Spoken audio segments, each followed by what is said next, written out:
Hello students, मैं मयंक मिश्रा आप सभी को फिर से एक बार हार्दिक स्वागत करता हूं आपके अपने YouTube channel book hive educator पर। आज हम फिर से आप लोगों के लिए एक previous year question paper session लेकर आए हैं। आज का पेपर डिस्कस करेंगे हम 15 मार्च 2018 एसएससी सीएचएसएल का। स्टार्ट करते हैं। आज हम पहला क्वेश्चन कहता है कि वह संख्या बताओ, नंबर बताओ जो 39 से उतना ही अधिक है जितना 79 से कम है। जितना अधिक ग्रेटर है वो 39 से उतना ही लेस 79 से, यानी नंबर जो होगा वो 39 और 79 के बीच में होगा। आपको क्या करना है, जब भी इस टाइप का क्वेश्चन आएगा जहां दोनों तरफ से इक्वल है, आप दोनों को जोड़ के 2 से डिवाइड कर दोगे। 9 9 18 7 3 10 1 18 को 2 से भाग कर दोगे 59। आपका क्या आ गया? राइट आंसर आ गया। आपका राइट आंसर क्या है? 59 है। नेक्स्ट क्वेश्चन, है आपका, वो गिवन है 1/3.197 की वैल्यू गिवन है 0.3127। आप इसे लिख सकते हो, ये डेसिमल के राइट में 3 डिजिट है तो 3 जीरो ऊपर चला गया अपॉन 3197। ठीक है। अब आपको फाइंड इसके इक्वल टू क्या ये गिवन है, आपके पास क्या गिवन है जो फाइंड करना है इस बार, वो है 1/0.3 टाइम 0 एंड 3197। इसके इक्वल टू क्या होगा? अब इसको देखकर ही इसको चेंज करना है। अब देखोगे ऊपर 1000 है तो ऊपर और नीचे कितना है? 7 डिजिट है तो 7 जीरो होगा।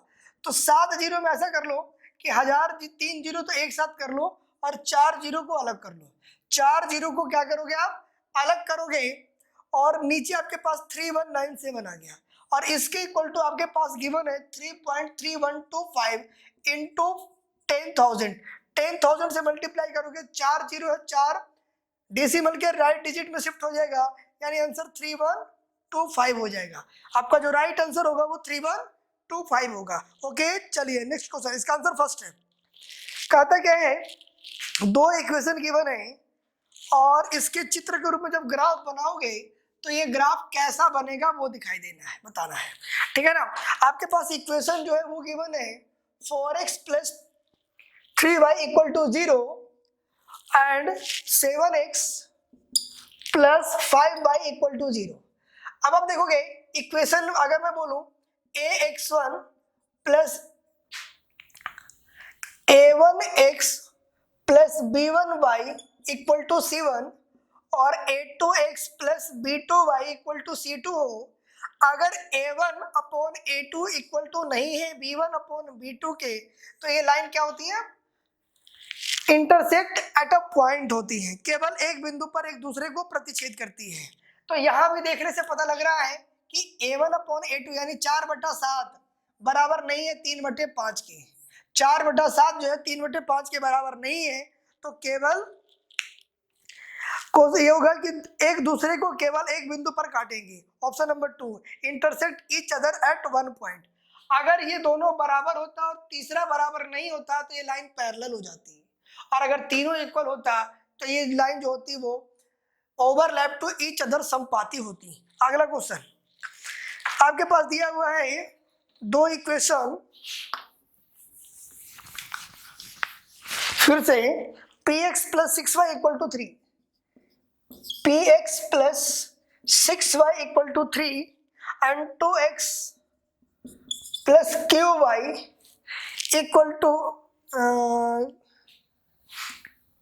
प्लस के 3 = 0 और यहां भी +3 = 0 has infinite many solutions. Infinite many solution, find the value of p and q। तो जब इनफाइनाइट मेनी सॉल्यूशन होता है मतलब ये होता है कि a1/a2 = b1/b2 = c1/c2 होता है। जब इनफाइनाइट मेनी सॉल्यूशन यानी लाइन जो है वो एक दूसरे के ऊपर होगी, यानी p/2 बराबर 6/q बराबर 3/3। ठीक है, 3/3। ठीक है, चलिए अब आपको p की वैल्यू अगर फाइंड आउट करनी है तो p/2 बराबर 3/3 को क्या लिखोगे? 1। इन दोनों को इक्वल कर लिया तो p की वैल्यू कितनी हो जाएगी? 2 हो जाएगी। ठीक है, उसके बाद अगर मैं इन दोनों को इक्वल रखूं 6 बटा क्यू बराबर 1, देयरफॉर क्यू बराबर क्या हो जाएगा 6, पी का मान 2 और क्यू का मान 6 आ जाएगा। ठीक है, चलिए अगला क्वेश्चन कहता निम्न में से कौन से त्रिभुज का क्षेत्रफल सबसे अधिक होगा अगर समान त्रिज्या के वृत्त के अंदर उनको बनाया जाए। ठीक है ना, इंस्क्राइब करना है रेडियस दोनों उसी which of the following triangle has the maximum area when inscribed inside circle of the same radius. तो सबसे ज्यादा जो एरिया होता है वो होगा समबाहु त्रिभुज का, इक्विलेटरल ट्रायंगल का एरिया हमेशा सबसे बड़ा होता है। ठीक है, चलिए वन लाइनर है, आपको इसे पता होना चाहिए कि सबसे बड़ा एरिया जो होता है वो इक्विलेटरल ट्रायंगल का होगा इस कंडीशन में। अगला क्वेश्चन क्या कहता है, कौन सा केंद्रक निम्नलिखित अनुपात में से कौन सा केंद्रक द्वारा त्रिभुज को प्रत्येक माध्यिका का विभाजन होता है। Correctly despite the division of each median of the triangle by the centroid 2:1 इसका राइट आंसर है। आंसर थर्ड, राइट आंसर 2:1 है इसका। कहता है ए इज 40% मोर देन बी, तो बी ए से कितना परसेंट अधिक है, 40% अधिक है, मतलब ये हुआ 40% क्या हो गया 2/5, यानी 5 से 2 ज्यादा है। अगर ये 5 है तो ये 7 है, कितना कम है 2 कम है, किससे 7 से, तो 2/7 को परसेंट में बदलना होगा, तो 1/7 की वैल्यू कितनी होती है 14, 2/7, तो ये हो जाएगा कितना 28.57%, 28.57% हो जाएगा। ठीक है, 1/7 की वैल्यू 14 2/7 होती है, तो 2/7 की वैल्यू इसकी डबल कर देंगे, आंसर आ जाएगा 28.57%। चलिए अगला क्वेश्चन कहता क्या है, नेक्स्ट क्वेश्चन है आपका वो है 4/5a equal to 3b equal to 2/3c। ठीक है, then what is the ratio of ABC. जब भी ऐसा क्वेश्चन है ना अपोजिट कर लो पहले फटाफट से, यानी ये अपोजिट हो गया कितना हो गया 5/4, ये हो गया 1/3 और ये हो गया 3/2।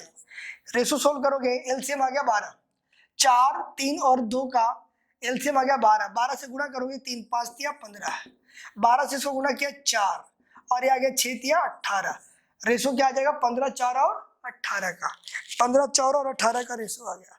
अगला क्वेश्चन, अल्कोहल तथा जल के मिश्रण में 7% अल्कोहल है, 7% क्या है अल्कोहल है, और 357 लीटर अल्कोहल प्राप्त करने के लिए कितने मिश्रण की आवश्यकता होगी। तो 7% की वैल्यू अगर 357 है, 7% की वैल्यू अगर 357 है, तो 100% की वैल्यू कितनी होगी आपको ये बताना है, क्योंकि अल्कोहल तो 7% ही है। अगर आप काटते हैं तो 7 × 5 = 35, 7 × 7 है, डबल जीरो और लगा दो, 5100 लीटर में 357 लीटर आपको अल्कोहल मिलेगा। ओके, चलिए अगला क्वेश्चन कहता क्या है कि औसत निकालना है। औसत क्या होता है, इन सबको जोड़कर जितने भी नंबर है उसे डिवाइड कर दोगे, तो आपके पास नंबर है 36 43 51, 36 43 51 68 और 77। तो एक तो सबसे बढ़िया तरीका है कि सबको जोड़े और 1 2 3 4 5 से डिवाइड कर दिया। दूसरा इसका तरीका ये है कि किसी एक को एवरेज मान लिया, तो अगर हमने 51 को एवरेज सपोज किया, ठीक है ना, तो नंबर काफी बड़ा है तो कैलकुलेशन में यहाँ भी आपको प्लस माइनस करने में टाइम लगेगा। ऐसा नहीं कि आप इसे फटाफट से कर दोगे, ये प्रोसेस तब होता है जब नंबर बिल्कुल नियर बाई होते हैं। आप देखोगे 51 में से आप 36 घटाओगे, तो अगर आप 51 में से 36 घटाओगे तो आपके पास आएगा 15, ठीक है ना, कितना है माइनस के 15। अब आप देखोगे 51 में से 43 घटाओगे, 51 में से 43 घटाओगे तो कितना आ गया माइनस के 8, ये जीरो। अब आप देखो 51 से ये कितना ज्यादा है, 51 से ये 17 ज्यादा है, 51 से ये 17 ज्यादा है और 51 से ये 26 ज्यादा है, ठीक है ना। तो अब आप देखोगे 15 और 8 कितना हो गया 23, 15 और 8 कितना हुआ 23, और 23 इसमें से घटा दो कितना हो गया प्लस के 3, नंबर कितने बच गए 20। अब 20 नंबर कितने 1 2 3 4 5, 5 से भाग कर दो कितना आ गया 4, औसत में 4 बढ़ जाएगा, क्योंकि औसत से पॉजिटिव है तो बढ़ जाएगा, तो 51 और 4 54 हो जाएगा। दूसरा आसान तरीका इसका यही है कि सबको जोड़ के 5 से भाग कर दो सीधा सीधा। अगला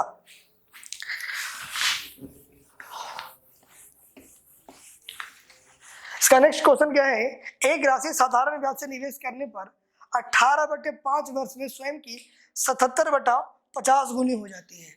18/5 वर्ष में स्वयं का 77/50 गुनी हो जाती है।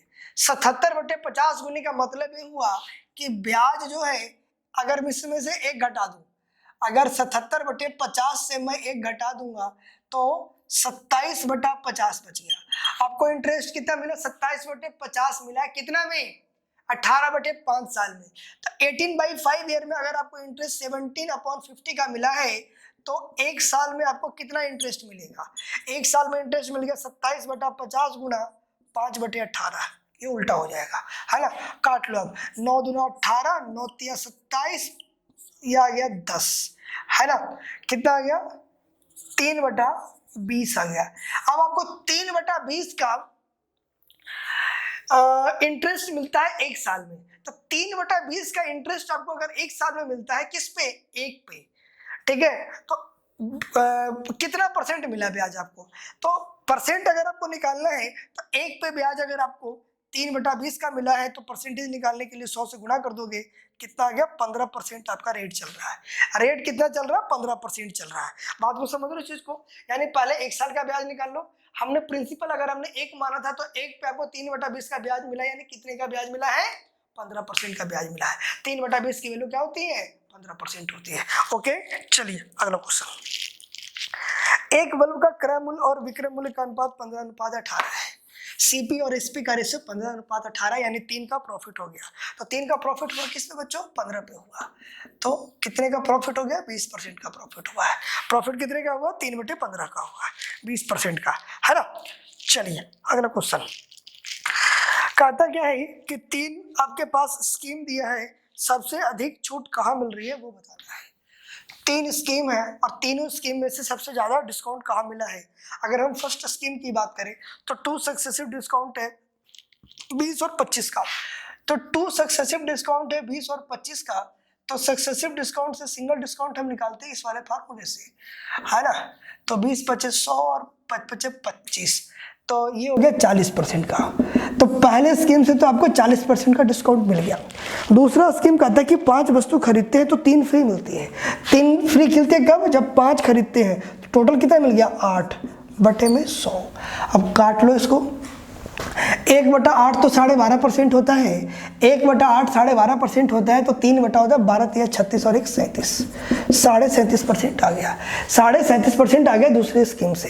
तीसरा स्कीम कहता है 5 खरीदो तो 1 फ्री मिलेगा। 1 कब फ्री मिलेगा? जब 5 खरीदोगे। तो 1/6 गुना में 100, तो 1/6 का मतलब होता है 16, 2/3%।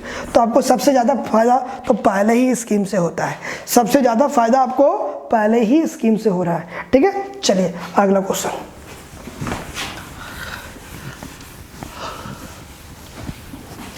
अगला क्वेश्चन कहता है 9 to the power x, 9 to the power x equal to 11/√243। अब इसे आप लिख सकते हो, इसको भी 3 के फैक्टर में तोड़ सकते हो, इसको भी तोड़ सकते हो, है। तो 3 की पावर 2x हो जाएगा ये, और ये √11, 3 की पावर 5 343 होता है। तो 3 की पावर 2x बराबर 3 की पावर 5/11 लिखोगे आप। बेस सेम है इसलिए पावर भी सेम हो जाएगा। x बराबर हो जाएगा 5/22। x बराबर क्या हो जाएगा? 5/22 आपका राइट आंसर हो जाएगा, ठीक है। 5/22 आपका क्या होगा? राइट आंसर हो जाएगा, ठीक है। चलिए अगला क्वेश्चन क्या है। अगला क्वेश्चन कहता है m किसी कार्य का 3/4 भाग 12 दिन में करता है। तो m किसी कार्य का 3/4 भाग अगर 12 दिन में करता है तो पूरा भाग वो कितने दिन में करेगा? 16 दिन में करेगा। अगर m किसी कार्य का 3/4 भाग 12 दिन में करता है तो पूरा भाग करने में इसको लग जाएगा 16 दिन। और m के बाद क्या है? n उसी कार्य का 2/7 भाग 8 दिन में करता है। 2/7 भाग अगर 8 दिन में करता है तो ये टोटल कितने दिन में करेगा? 28 दिन में करेगा। टोटल कितने दिन में करेगा? 28 दिन में करेगा। तो दोनों मिलकर 11/14 भाग काम कितने दिन में करेंगे? 16 और 28 है। एलसीएम आ गया आपके पास, एलसीएम आ गया 28, 4 चौक 16, 4 है। तो ये हो गया 8 चौक 32 के 2 3, 4 दूना 8 और 3 112, 16 7 112 होता है, और 28 चौके 112, 28 चौके 8 112 112 होता है। अब आपसे पूछा कितना काम होना है, 11/14। 112 गुना 11/14 काम करना है। टोटल काम 112 है, 11/14 निपटाना है। तो 14 बचे 14 8 112, यानी कितने काम होने हैं, 88 काम होने हैं। और एक दिन में कितना काम होता है, 11। कितने दिन लग जाएंगे, 8 दिन लग जाएंगे। कितने दिन में काम खत्म हो जाएगा, 8 दिन में ये काम जो है वो खत्म हो जाएगा। ठीक है, 8 दिन में आपका काम जो है वो पूरा कंप्लीट हो जाएगा। चलिए अगला क्वेश्चन क्या है, कहा था कि एक रेलगाड़ी X से 7 बजे चलना आरंभ करती है तथा दूसरे स्थान Y पर उसी दिन 1 बजे पहुंच जाती है ना, 1 PM पर पहुंच जाती है। 7 बजे चलती है, 7 बजे चलती है और 1 बजे पहुंच जाती है, यानी टाइम 6 घंटा लगा है। 7 बजे सुबह चल के अगर 1 बजे पहुंच जाती है तो टोटल टाइम कितना लगा उसको, 6 घंटे का लगा है। यदि रेलगाड़ी की चाल 15 मीटर पर सेकंड है, स्पीड जो है वो 15 मीटर पर सेकंड है, तो तय की गई दूरी निकालनी है। दूरी equal to speed into time. Speed into time, ये मीटर पर सेकंड में है, किलोमीटर में चेंज करोगे 18/5 करोगे और ये आ गया 6।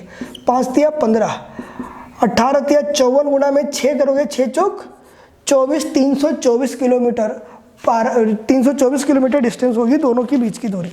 ठीक है, आप देखोगे, आप आपके पास पाई चार्ट दिया गया है। क्या दिया है, बहुराष्ट्रीय कंपनी का अलग अलग कंपनी के क्या अध्ययन दिए गए कर्मचारियों की संख्या को दिखाया गया है।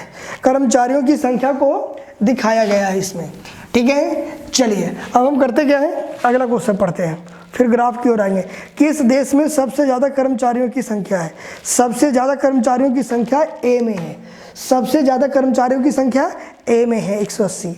दूसरा क्वेश्चन, किस बहुराष्ट्रीय कंपनियों की कर्मचारियों की कुल संख्या, इस बहुराष्ट्रीय कंपनी के कर्मचारियों की कुल संख्या कितनी है? कुल संख्या है कितनी वो बताना है। कुल संख्या आपके पास है 180, 180 के बाद है 20, 20 के बाद है फिर से 20, फिर 150, फिर 20, फिर 80 और फिर 120। तो जोड़ोगे तो हो गया 0, 8 2 10, 10 2 12, 12 और 5 17, 17 और 2 19, 19 और 2 21, 21 और 8 39।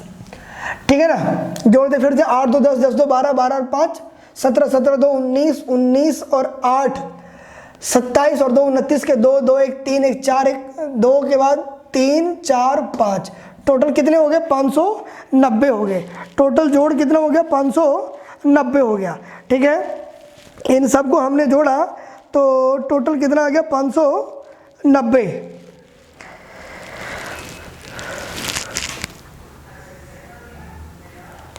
कुल कर्मचारियों की संख्या 590। जोड़ गलत हो गया क्या?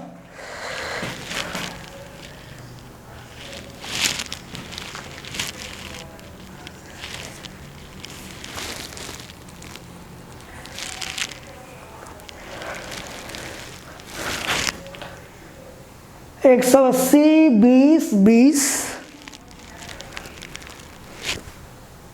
सॉरी ये मिसप्रिंट है, यहाँ पे 160 है। ये जो है वो 160 है। डी जो है वो 160 है। टी 160 हो गया आपके पास। उसके बाद 20 80 20, 20 80 120। हाँ, अब आप जोड़ोगे तो ये हो जाएगा पूरा 600। ठीक है ना, A B C D, D में आपके पास 160 है। डी में आपके पास क्या है, 160 है। चलिए अगला क्वेश्चन, टोटल क्या है, एफ का प्रतिनिधि मंडल करने वाले क्षेत्रों को केंद्रीय कोण ज्ञात करें। एफ का सेंट्रल एंगल निकालना है आपको। तो एफ में कितने लोग हैं, एफ में लोग हैं आपके पास 80। तो 80 बटा टोटल कितना है, 600 गुणा में 100। ठीक है ना, जितना टोटल है वो नीचे लिख देते और 100 से मल्टीप्लाई, सॉरी डिग्री निकालना है 360 से। डिग्री निकालना है तो 360 से मल्टीप्लाई करें। 1 0 से 1 0 और 1 0 से 1 0 कैंसिल आउट हो गया। अब काटोगे 6 छक 36, 8 छक 48 डिग्री है। कितना डिग्री एंगल होगा, 48 डिग्री का एंगल होगा इसमें। अगला क्वेश्चन, यदि बहुराष्ट्रीय कंपनी के कर्मचारियों को औसत वेतन $6 लाख है तो इस बहुराष्ट्रीय कंपनी के सभी कर्मचारियों दिए जाने वाले वेतन, अब $6,000 है और 600 है तो कितने हो गए, 6 छक 36। कुल राशि कितने डॉलर हो जाएंगी, $36 हो जाएंगे, $36,000 हो जाएंगी, ठीक है ना, $36,000 हो जाएंगी आपके पास, ठीक है। तो इसको 10,000 क्या बोलता है उसमें, $10 लाख में बांटना है, तो 10,000 से डिवाइड करोगे इसको तो 3.6 हो जाएगा। 36,000 को 10 लाख से डिवाइड करोगे तो आपका 3.6 हो जाएगा। अगला क्वेश्चन क्या कहता है, एक समलंब चतुर्भुज के दो समांतर भुजाओं की लंबाई 8 सेंटीमीटर है। दो समांतर भुजाओं की लंबाई कितनी है आपके पास, 8 और 10 है, इसका क्षेत्रफल 54 है, तो इनके बीच की दूरी ज्ञात करें। तो ट्रेपेजियम का जो एरिया होता है, एरिया ऑफ ट्रेपेजियम जो होता है 1/2 सम ऑफ पैरेलल साइड, एरिया कितना दिया हुआ है 54, सम ऑफ पैरेलल साइड कितना है 8 और 10 है, और उनके बीच का डिस्टेंस एरिया ऑफ ट्रेपेजियम ये होता है। तो ये 54 दूना 108 हो गया, और ये आ गया आपके पास 10 8 18 गुना में डी, 18 से भाग करोगे तो 18 छक 108, इनके बीच की दूरी कितनी होगी 8 हो जाएगी। चलिए, किसी वृत्त की परिधि 22 सेंटीमीटर है, तो इसका क्षेत्रफल ज्ञात करें। वृत्त की परिधि 2πr बराबर अगर आपके पास 22 है, 2πr बराबर अगर 22 है तो r बराबर 11/पाई होगा। r बराबर क्या हो जाएगा 11/पाई हो गया। आपको क्षेत्रफल चाहिए πr स्क्वायर, आपको क्षेत्रफल चाहिए πr स्क्वायर, आप लिखोगे पाई गुना में 11/पाई गुना में 11/पाई, है ना। अच्छा चलो, पाई से पाई उड़ा दिया, ये आ गया 121। अब है 22/7, तो ऊपर 7 नीचे 22 हो जाएगा, है ना। तो अब इसको काटोगे, 11 से काट लो, 11 दूना 22, 11 कम 11, 77/2, 77/2 को आप क्या लिखोगे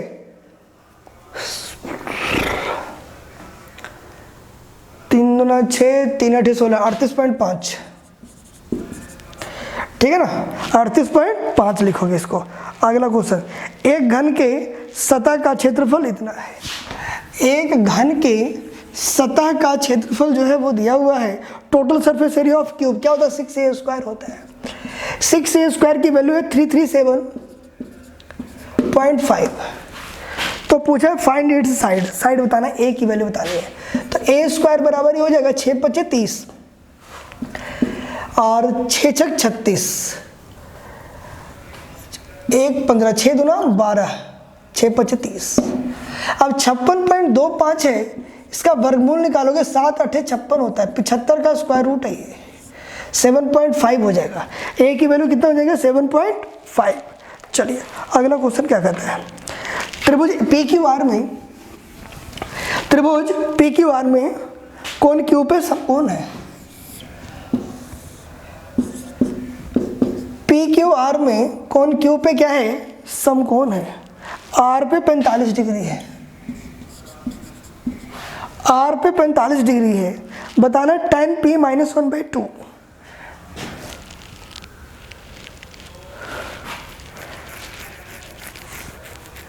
अब ये भी तो 45 ही होगा। अगर ये 45 है तो tan 45 की वैल्यू क्या होती है 1 - 1/2। आपका आंसर क्या हो जाएगा 1/2 हो जाएगा, क्योंकि 180 है, अगर एक एंगल R है तो रिमेनिंग दूसरा भी एंगल R ही होगा। tan 45 जो होता है वो 1/2 होता है। लास्ट क्वेश्चन आज का क्या कहता है, inner triangle DEF E at 90 degree, E पे क्या है 90 डिग्री, ठीक है। और सेक D 25/7 है, सेक D 25/7, पर सेक D का मतलब होता है h/b, है ना। तो D के लिए जो B होगा वो होगा ये 7 और ये 25, तो ट्रिपलेट से 7 24 और 25 होता है। तो दिया हुआ है कोसेक F, तो कोसेक F की वैल्यू होती है h/p। तो h तो 25 हो गया और p कितना हो गया 7 हो गया, तो आंसर हो जाएगा 25/7 इसका आंसर, ठीक है ना। 25/7 इसका क्या हो जाएगा राइट आंसर हो जाएगा, ठीक है। तो इस तरीके से हमने ये 25 क्वेश्चन का सीरीज लिया। आप लोग घर पे इसकी प्रैक्टिस कोशिश करें कि ये 25 क्वेश्चन आपसे 20 मिनट में सोल्व हो जाए। 25 क्वेश्चन आपसे 20 मिनट में ये सोल्व हो जाए, और स्पीड आपकी इस तरीके से होनी चाहिए, ठीक है। Okay, all the best, thank you.